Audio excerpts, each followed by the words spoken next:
The discovery happened during routine patrol duties near the edge of the galaxy. Scout ship Dawn's Edge detected unusual energy signatures from a small spiral arm that most civilized species avoided. Commander Reth studied the readings with growing interest. 3 star systems showed signs of advanced technology and active space travel. "Impossible," muttered his science officer. "The databases show nothing but primitive worlds in that sector." Reth ordered closer investigation. What they found changed everything. The third planet of the central system buzzed with activity. Massive orbital platforms surrounded the world, connected by streams of traffic that never stopped moving. But it was the outer systems that caught their attention. Military exercises. Huge fleets of warships engaged in what appeared to be constant battle. Explosions lit up space as vessels traded fire with weapons that seemed crude but effective. The tactics looked basic, almost primitive, but the scale was enormous. "They fight each other endlessly," observed the tactical officer.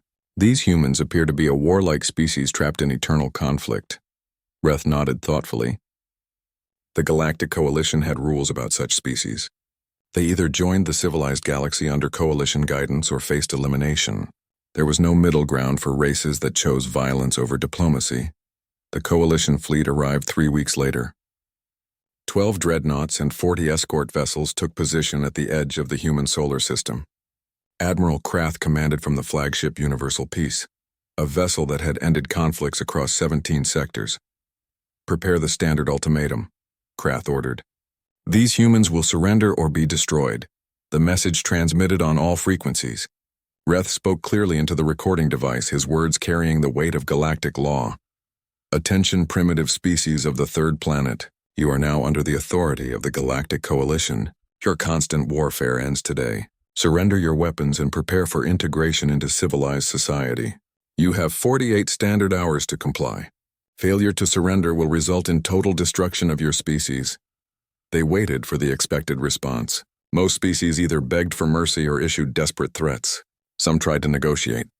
All eventually surrendered when faced with Coalition firepower. The human response arrived exactly 6 hours later. A calm female voice spoke in clear galactic standard. "Coalition vessels, this is Admiral Hayes of the United Defense Council. We received your transmission and are impressed with the production values. The threat delivery was particularly convincing. We accept your participation in Exercise Crimson Dawn and welcome you to the training scenario." Confused silence filled the Coalition command ship. Reth replayed the message twice before speaking. "Admiral, they appear to think this is some kind of simulation." Krath frowned. "Clarify our intentions. Make it clear this is not a game." The second transmission was more direct. Reth spoke slowly and clearly. "Human vessels, this is not a simulation or exercise. The Coalition fleet is prepared to destroy your civilization. Surrender immediately or face annihilation." The response came even faster this time. "Acknowledged, Coalition fleet. Excellent commitment to the scenario. Your roleplay is very convincing. Please maintain current positions while we deploy training fleets to designated areas. Exercise parameters indicate a 47-hour countdown to engagement. All participants are reminded that live-fire exercises require proper safety protocols." Admiral Krath stood in stunned silence. In 300 years of Coalition service, he had never encountered a species that treated a surrender ultimatum as an invitation to war games. "Sir," the communications officer reported, "we're detecting massive fleet movements throughout the human systems. Hundreds of vessels are taking position." "Battle formations?" asked the tactical officer. "Unknown, sir. Their movement patterns don't match any recognized military doctrine." On the main screen, human ships arranged themselves in loose groups across several light hours of space. Some vessels appeared to be cargo ships converted for combat. Others looked like purpose-built warships, but with unusual designs that no Coalition database could identify. "Their formations look random," observed Commander Reth.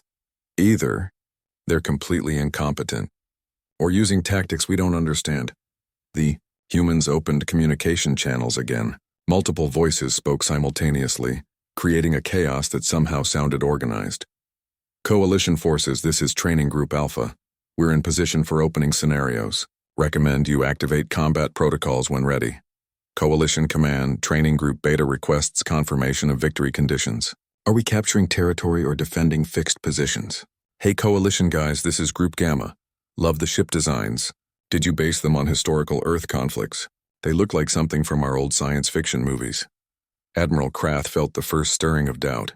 These humans talked about impending battle like children discussing playground games. Either they were completely insane or something was very wrong with Coalition intelligence reports. Admiral, his science officer said quietly, I'm reading energy signatures from the human fleets. Their weapons appear to be fully charged and ready for combat. They're taking this seriously then.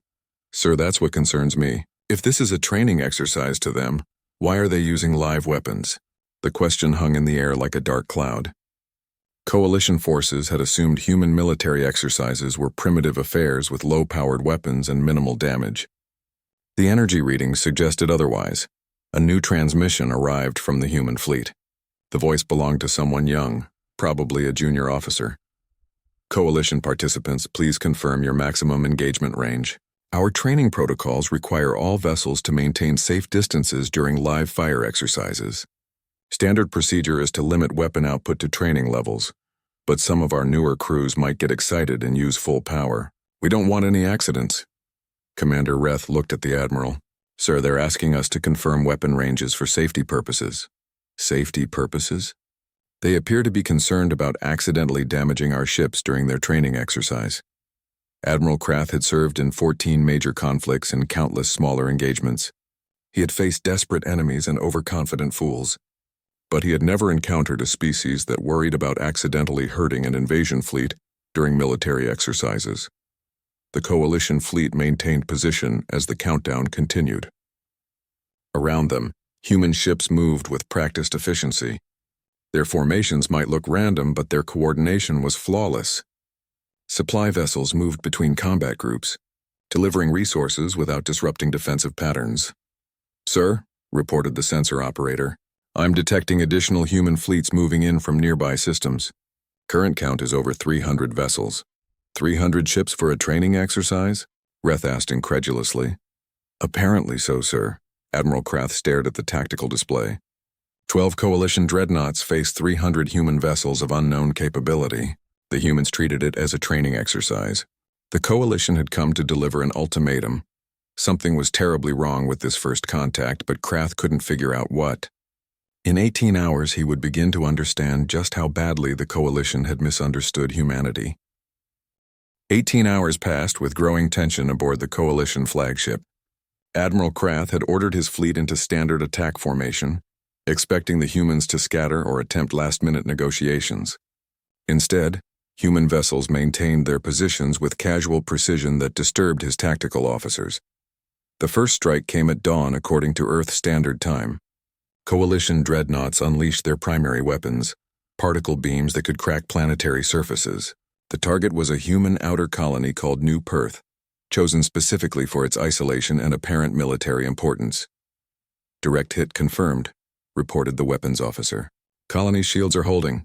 Admiral Krath leaned forward in his command chair. Holding? Yes, sir. The colony appears to have defensive barriers we didn't detect in our initial scans. On the tactical display, New Perth glowed with energy signatures that Coalition sensors had never encountered.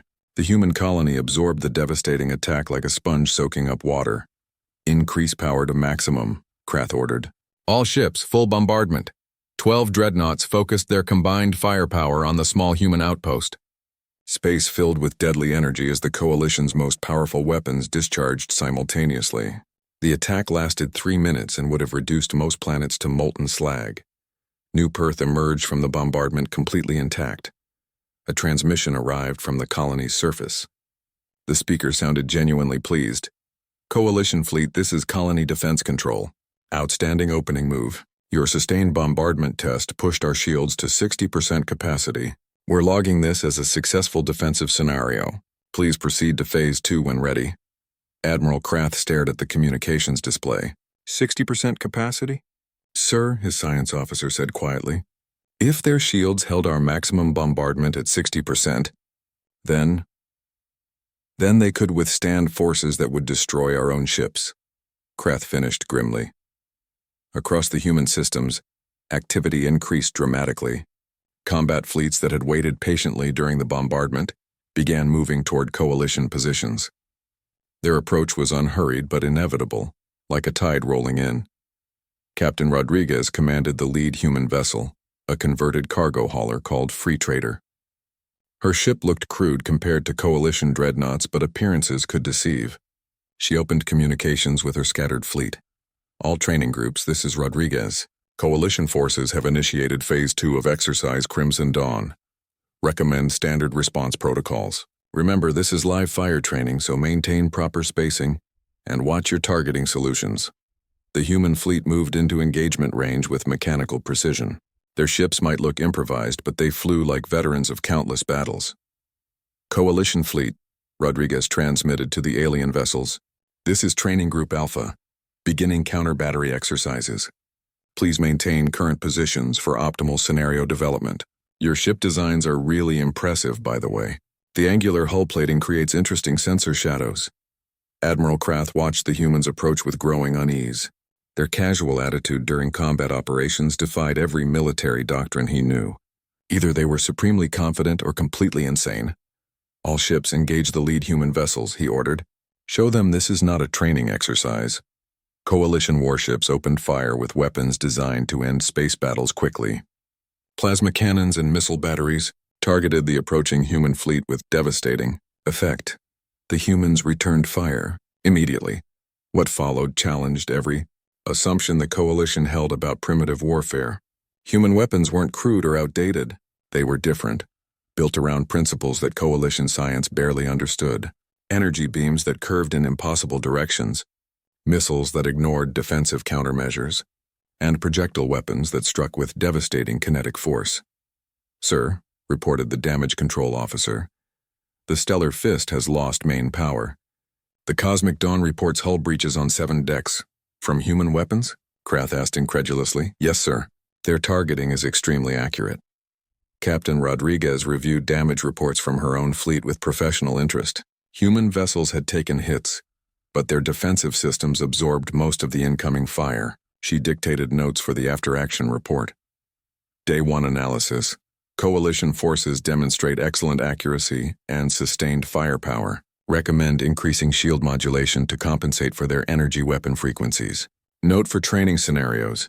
Enemy missiles use predictable approach vectors, suggesting room for improvement in our defensive protocols. The battle continued for 6 hours. Coalition forces expected a quick victory over primitive opponents. Instead, they found themselves in a grinding engagement with an enemy that treated serious combat like routine practice. General Stone monitored the battle from Earth Defense Command. His staff tracked engagement statistics with the dedication of sports commentators analyzing game footage.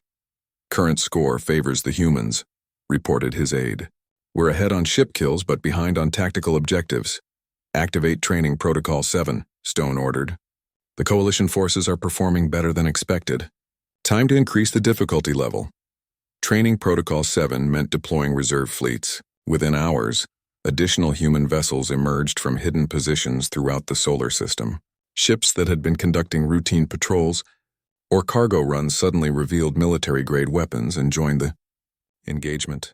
The Coalition fleet found itself outnumbered 3-1 by opponents who discussed battle tactics like chess moves. Coalition. Command? Transmitted a human destroyer captain. This is Lieutenant Foster aboard the Happy Accident. Love what you've done with the scenario complexity. The escalating force levels really add tension to the exercise. My crew is having a blast. Admiral Krath listened to the transmission with mounting horror. The humans were enjoying themselves. In the middle of what should be a desperate fight for survival, they were having fun. Sir, his communications officer reported, we're intercepting human tactical channels. They're discussing our ship capabilities and recommending improvements to their own tactics based on our performance. They're learning from us? Yes, sir. They appear to be treating this engagement as educational. The Coalition had come to deliver swift justice to a primitive species. Instead, they faced an enemy that viewed their most serious military effort as an interesting training exercise. Worse, the humans were winning. As the second day of fighting ended, Admiral Krath faced an uncomfortable truth. The Coalition's most powerful fleet was losing a war that the enemy didn't even realize was real. The situation was about to get much worse. Emergency sessions were not uncommon in Coalition space, but this gathering carried an atmosphere of barely controlled panic. Representatives from 12 member species filled the Grand Council chamber on Nexus Station, their various forms of concern translating across biological differences with remarkable clarity. Commander Vel commanded the Coalition's elite Rapid Response Force, veterans of 40 successful campaigns against rebellious species. His report to the Council made uncomfortable reading. The human engagement has entered its 5th day, Vel announced to the assembled delegates. Coalition casualties stand at 4 dreadnoughts destroyed, 6 severely damaged, and approximately 12,000 personnel killed or missing. Murmurs of shock rippled through the chamber. The Coalition hadn't suffered such losses in decades of military operations. Human casualties? Asked the delegate from the hegemony worlds. Unknown, Vel replied grimly. Their communication intercepts suggest minimal losses. They refer to destroyed ships as unfortunate training accidents and appear to replace them immediately from reserve fleets. The delegate from the Crystal Worlds leaned forward with obvious distress. Commander, please clarify something. Are the humans aware this is actual warfare? Vel consulted his datapad before answering. Intelligence analysis suggests they remain convinced this is an elaborate military exercise. Intercepted communications show them critiquing our tactical performance and discussing scenario improvements for future training. Stunned silence greeted this revelation.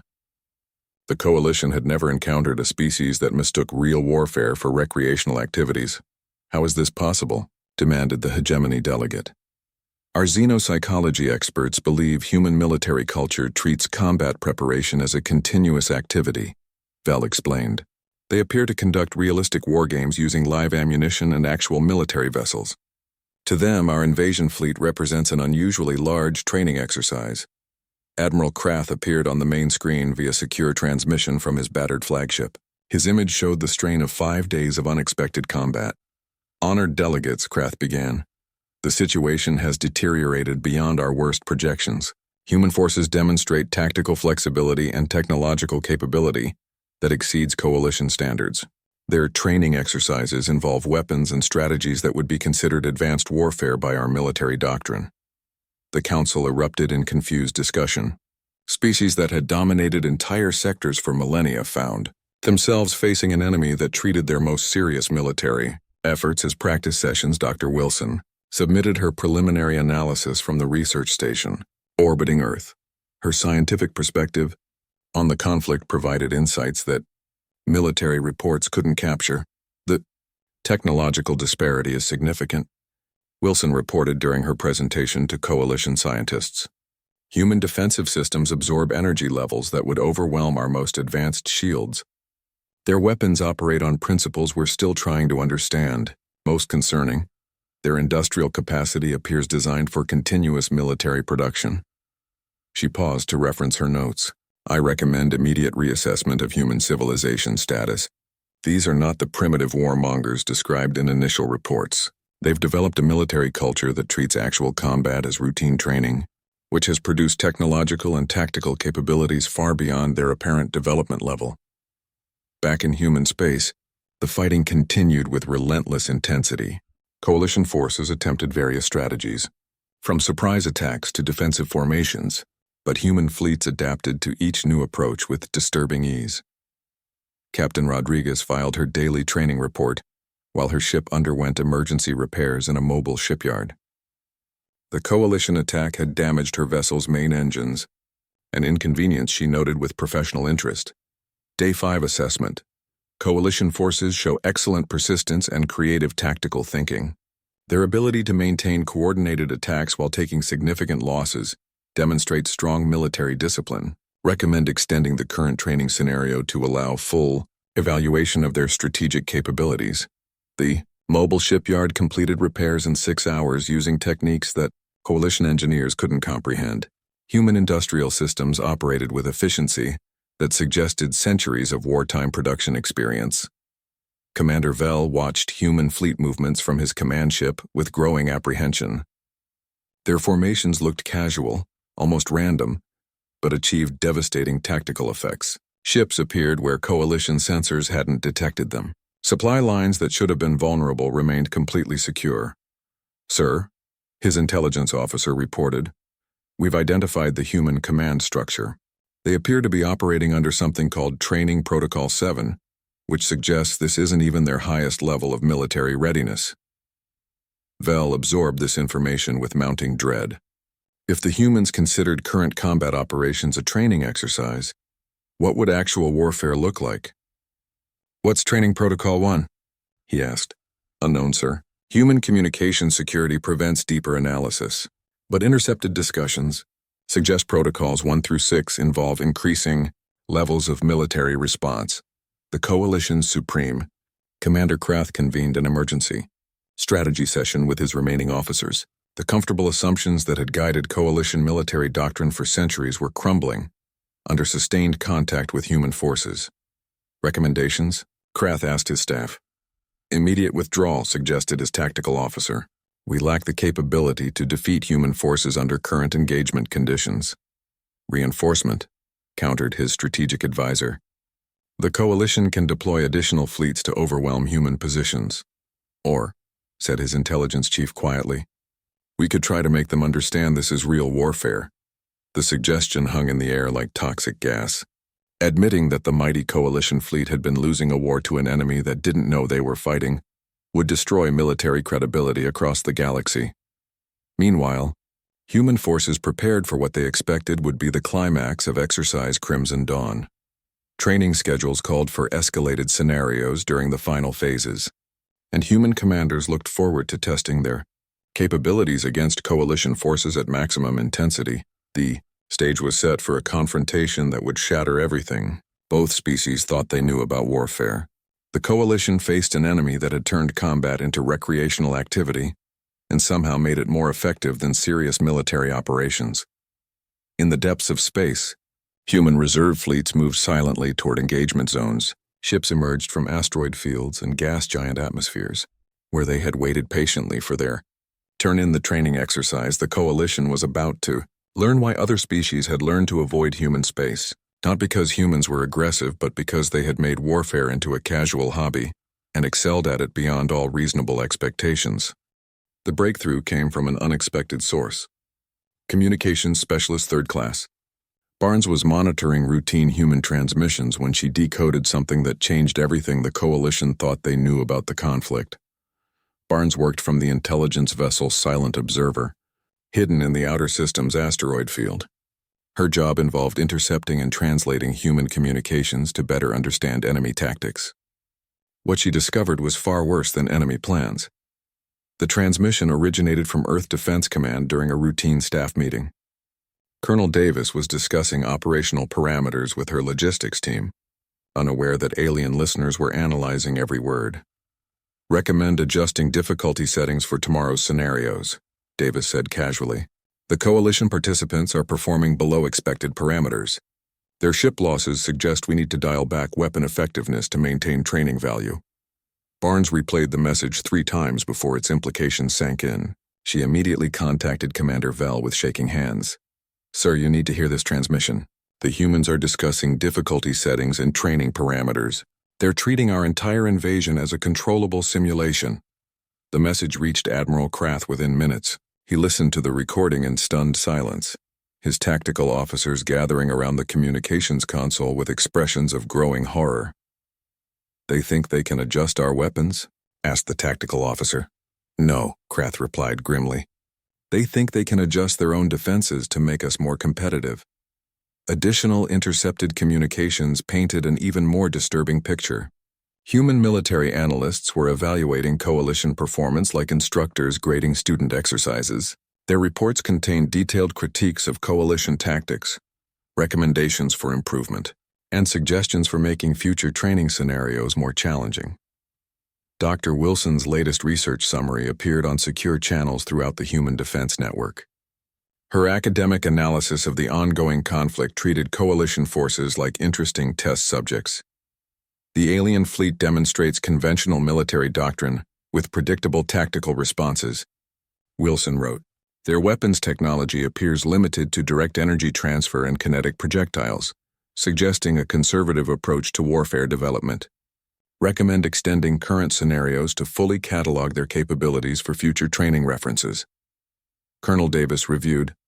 Wilson's report while planning the next phase of what she still believed was an elaborate training exercise. Her staff had prepared detailed analyses of coalition ship movements, weapon effectiveness, and strategic decision-making patterns. Increase scenario complexity for tomorrow, Davis ordered. Deploy Training Group Delta and activate Advanced Response Protocol. The coalition teams deserve a real challenge after maintaining their performance for 6 days. Advanced Response Protocol meant bringing online defensive systems that humans normally kept in reserve. Orbital platforms around Earth and the outer colonies activated weapon arrays that had been dormant since their construction. These weren't training weapons. They were designed to defend against serious threats. Commander Vell watched the new human deployments with growing despair. Energy signatures appeared across human space as defensive installations came online. Some readings were so powerful they overloaded coalition sensors. Sir, his science officer reported, the humans have activated what appear to be planetary defense grids. Energy output measurements are off our scale. How many installations? Unknown, sir. Our sensors can't count them all. Every human world and station appears to have hidden defensive capabilities. The situation deteriorated further when intercepted human communications revealed their most terrifying assumption. Training scenarios, they believed, should prepare military forces for worst-case situations. Coalition forces represented a moderate threat level that required appropriate human response, Lieutenant. Foster commanded a human destroyer squadron that was preparing for what his orders called escalated engagement parameters. His casual discussion with fellow officers revealed the depth of human military preparedness. Command wants us to test the new weapon systems, Foster explained to his squadron. The coalition forces provide excellent target practice, but we need to evaluate our equipment under realistic conditions. Realistic conditions? Asked his wingman. Yeah, you know what we'd face against a serious enemy. Not like these training scenarios where we hold back to keep things fair. The coalition's Supreme Commander Krath convened an emergency council session that included military leaders from across coalition space. The topic was no longer victory or defeat, but survival. The humans think we're a training exercise, Krath announced to the assembled commanders. They've been holding back their full military capabilities to maintain what they consider appropriate difficulty levels. Shocked silence filled the council chamber. Fleet commanders who had served for decades in successful military operations struggled to process this information. How do we make them understand this is real warfare? Asked Admiral Torres. We surrender, Krath replied grimly. The surrender attempt began immediately. Coalition forces transmitted capitulation messages on all frequencies, using every diplomatic protocol in their databases. They offered unconditional surrender, tribute payments, territorial concessions, and complete withdrawal from human space. The human response came from Admiral Hayes, the same officer who had welcomed coalition forces to exercise Crimson Dawn 6 days earlier. Coalition Fleet, this is Admiral Hayes. Excellent use of psychological warfare elements in today's scenarios. The surrender requests are very convincing and add interesting complexity to the training situation. Please maintain current tactical positions while we evaluate appropriate responses to this new scenario element. Admiral Krath stared at the communications display in disbelief. The humans had interpreted his surrender offer as an innovative training technique. They think surrender is part of the exercise, he said to his staff. What do we do now, sir? Asked his aide. We face the possibility that we've declared war on a species that views actual combat as recreational activity, and they're better at it than we are. Human forces continued their methodical approach to what they considered an unusually complex training scenario. Military academies sent observer teams to study coalition tactics. Research institutions published papers analyzing alien weapon systems. Defense contractors proposed improvements based on performance data from the ongoing exercises. The coalition fleet found itself trapped in a nightmare scenario. They were losing a real war to an enemy that didn't realize they were fighting one. Worse, the humans were learning from every engagement and treating coalition losses as educational opportunities. In the depths of space around Earth, additional human fleets emerged from hidden bases and remote installations.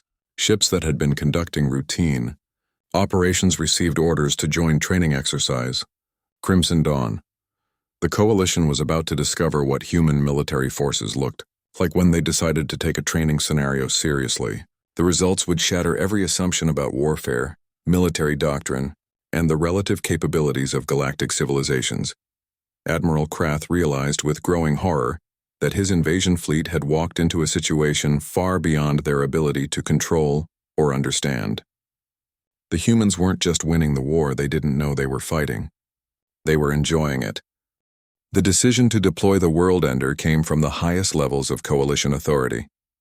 Supreme Council member Praxis personally authorized the release of their ultimate weapon, a massive dreadnought designed to crack planets and end civilizations.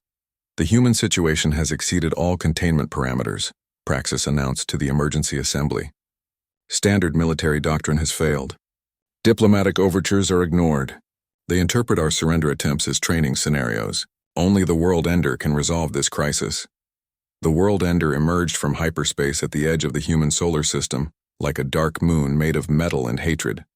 15 kilometers long and bristling with weapons capable of sterilizing worlds, the massive vessel represented the Coalition's final answer to rebellious species.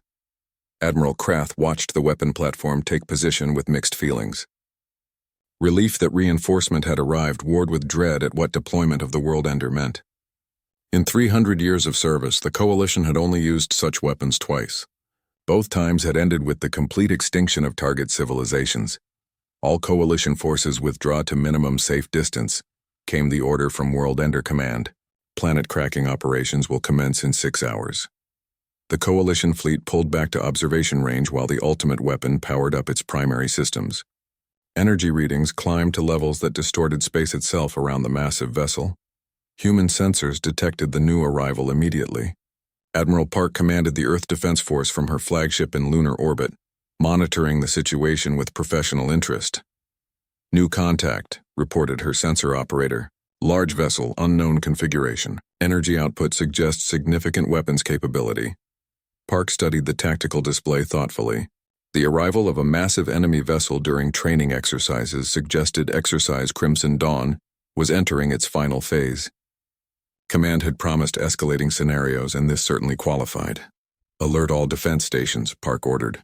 Activate Advanced Training Protocol Alpha. Authorization Code 77 Charlie. Advanced Training Protocol Alpha meant preparing for serious combat scenarios. Across human space, military installations that had remained dormant suddenly blazed with activity. Defensive systems that existed only in classified databases came online for the first time since their construction. The Human Defense Network represented centuries of military planning and technological development.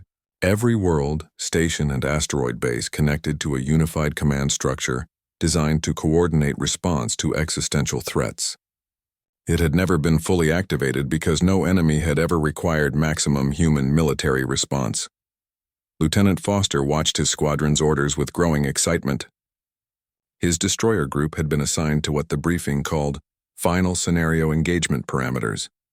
After a week of moderate combat, they were finally going to test their equipment under realistic conditions. All ships, this is Foster, he transmitted to his squadron. Command has authorized full-power weapons and unrestricted tactical deployment. Looks like they're finally making this challenging. Human fleets emerged from dozens of star systems with ships the Coalition had never detected. Manufacturing centers that appeared to be civilian installations revealed themselves as military shipyards. Cargo vessels shed their disguises to reveal battleships with weapon arrays that defied conventional physics. The scale of human military capability became clear as reserves mobilized across their territory. What the Coalition had faced during the past week represented less than 10% of actual human forces. "Sir," reported the sensor operator aboard the World Ender, "we're detecting massive fleet movements throughout human space. Ship count is approaching 2,000 vessels." Commander Sek of the World Ender reviewed the data with growing concern. 2,000 ships represented more military force than most entire sectors could deploy. The humans were treating the arrival of Ultimate Weapon as justification for total military mobilization. "Begin charging sequence for planetary bombardment," Sek ordered. "Target the third planet. Full power discharge." The World Ender's primary weapon was a gravity manipulator that could destabilize planetary cores and tear worlds apart from within. Charging the system required channeling power from reactors that could fuel entire civilizations. Human forces responded to the new threat with coordinated precision that suggested centuries of practice. Battle groups that had been engaging scattered coalition forces suddenly converged on the World Ender's position, with overwhelming numbers. Admiral Park authorized deployment of humanity's own ultimate weapons. Deep space platforms that had waited in the outer system's Oort cloud began their approach to engagement range. These vessels made the World Ender look small. "All units, this is Park," she transmitted to the converging human fleets. "Primary target is designated Boss Level 1. Exercise victory conditions require complete destruction of enemy ultimate weapon. Standard rules of engagement are suspended. Use whatever force necessary." Lieutenant Foster led his squadron in the first attack run against the World Ender. His destroyers were tiny compared to the massive coalition weapon platform, but their weapons had been designed to engage targets of any size. "Target locked," Foster reported cheerfully. "Beginning attack run." "This thing looks amazing." Command really outdid themselves with the final boss design. The human attack lasted 40 minutes and involved coordinated strikes by over 300 vessels. The World Ender's defensive systems, designed to withstand entire fleets, collapsed under sustained bombardment by weapons that operated on principles coalition science couldn't understand. Commander Sek watched his ultimate weapon die around him with stunned disbelief. Humans swarmed over the World Ender like insects, but their attack struck with devastating precision that tore through armor and defensive fields designed to be impenetrable. "All sections report critical damage," his aide announced. "Main reactor containment is failing. Weapon systems are offline. Life support systems are compromised." "How is this possible?" Sek demanded. "The World Ender was designed to destroy civilizations." "Sir," the sensor operator reported with a voice full of fear, "the human vessels are using weapons that appear to manipulate fundamental forces. Their technology exceeds our understanding." The World Ender broke apart in a spectacular explosion that lit up the entire solar system. Human forces had destroyed the Coalition's ultimate weapon in what they logged as Exercise Victory Condition Achievement Unlocked. Admiral Park reviewed battle reports from her command ship with satisfaction.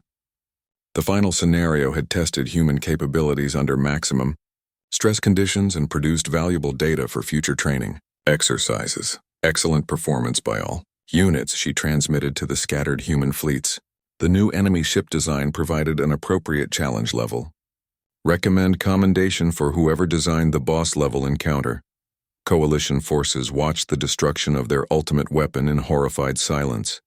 The World Ender represented their most advanced technology and most devastating capability.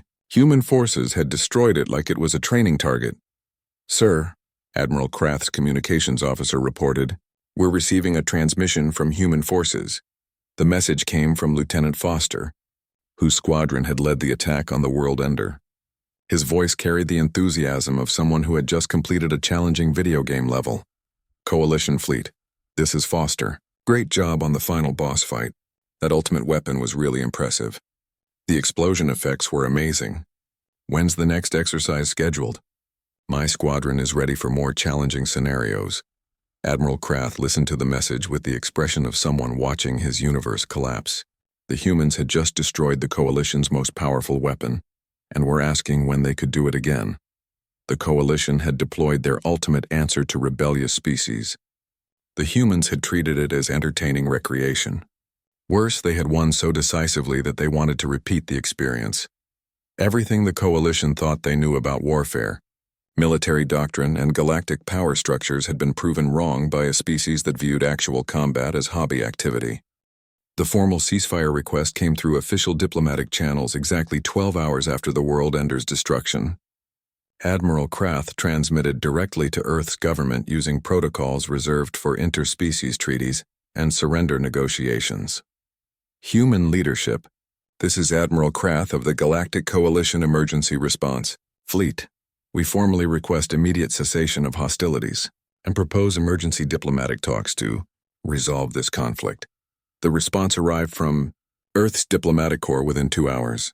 Ambassador Chen spoke with the measured tones of someone accustomed to complex international negotiations. Coalition representatives, this is Ambassador Chen of the United Earth Council. We're impressed with your commitment to the training scenario, but Exercise Crimson Dawn has concluded successfully. All participating units performed admirably during the final phase challenges.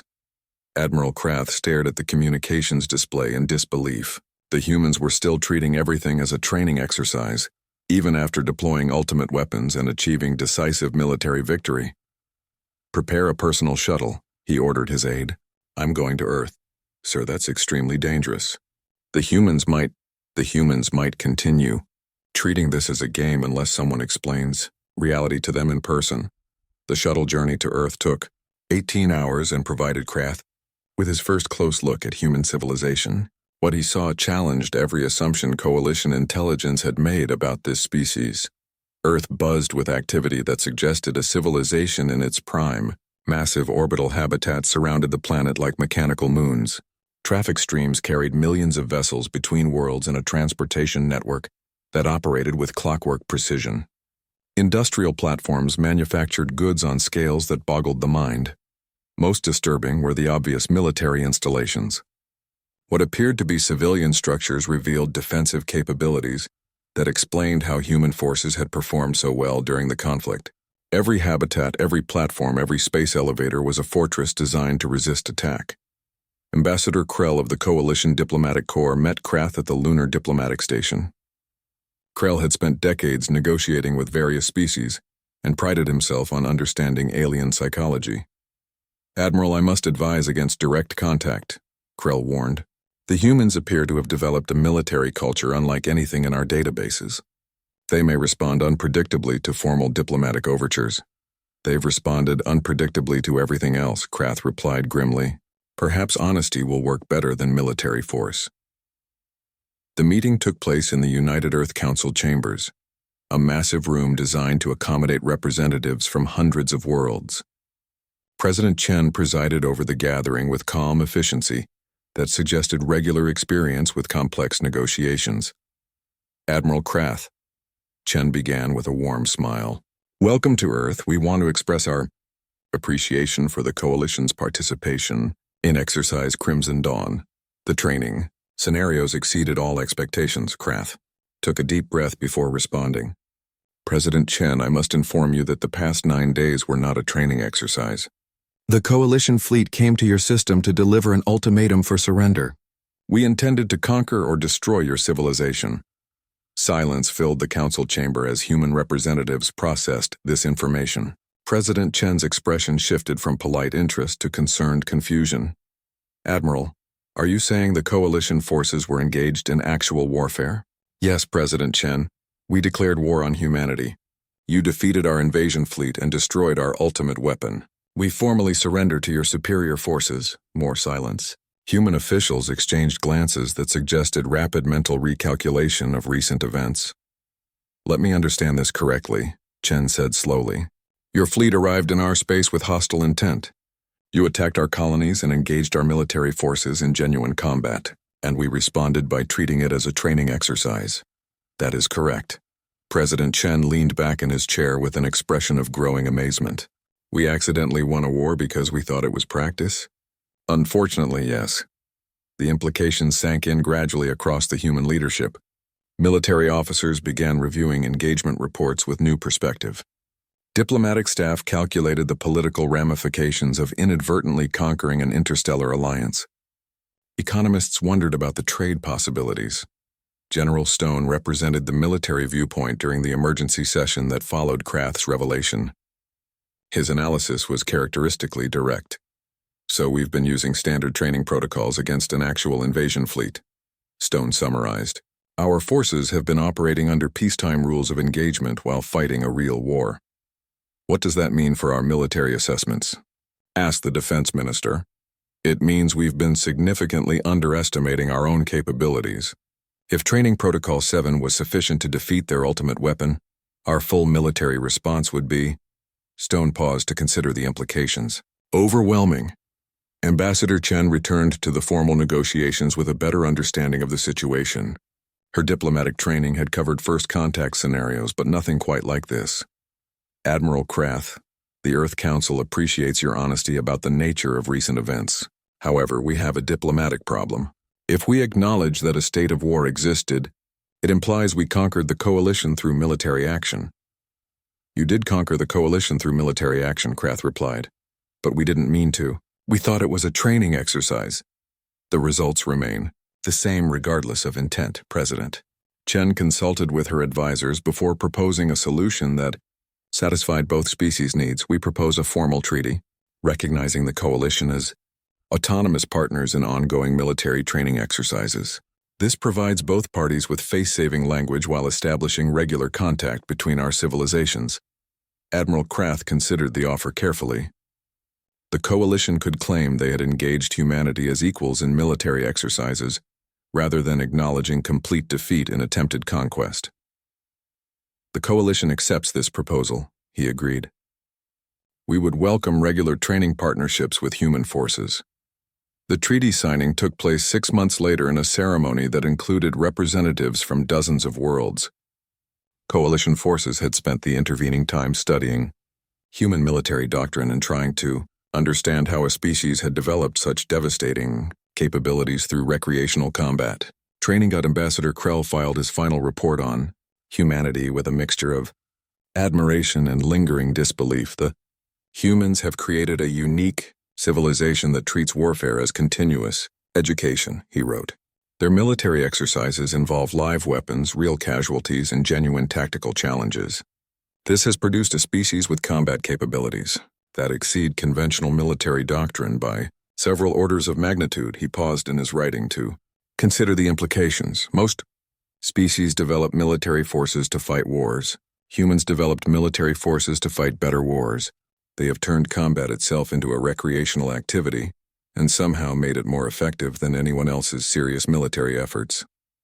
Lieutenant Foster, now promoted to commander for his performance during the World Ender engagement, prepared for the first official training exercise with coalition forces. His squadron had been selected to demonstrate human combat techniques to interested alien observers. Remember, Foster briefed his pilots, the coalition teams are still learning our training methods. Keep weapon power at moderate levels and explain tactical decisions as we implement them. The goal is educational partnership, not victory. The first joint exercise took place in neutral space between Earth and coalition territory. Human and alien forces engaged in carefully structured scenarios designed to showcase different military approaches and technologies. Coalition officers watched in fascination as human forces treated complex combat situations like puzzle games. Their casual approach to violence and systematic analysis of tactical problems revealed a military culture unlike anything in galactic history.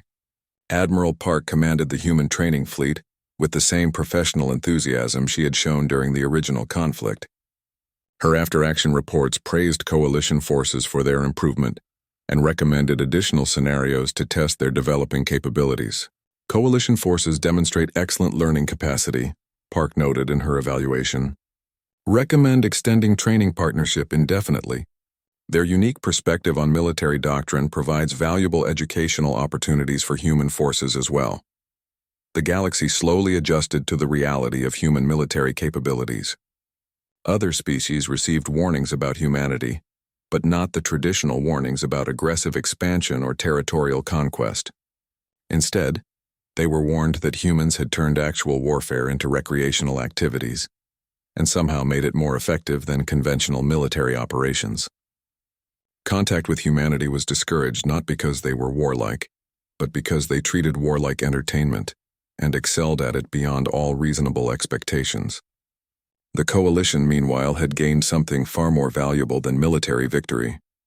They had discovered a species that could teach them new approaches to conflict, strategy, and military development. Both civilizations benefited from the arrangement. The coalition learned advanced military techniques. Humans gained new training partners who could provide challenging scenarios and fresh tactical perspectives. And occasionally, when other species threatened either civilization, they learned why the galaxy had developed such healthy respect for the human approach to military exercises.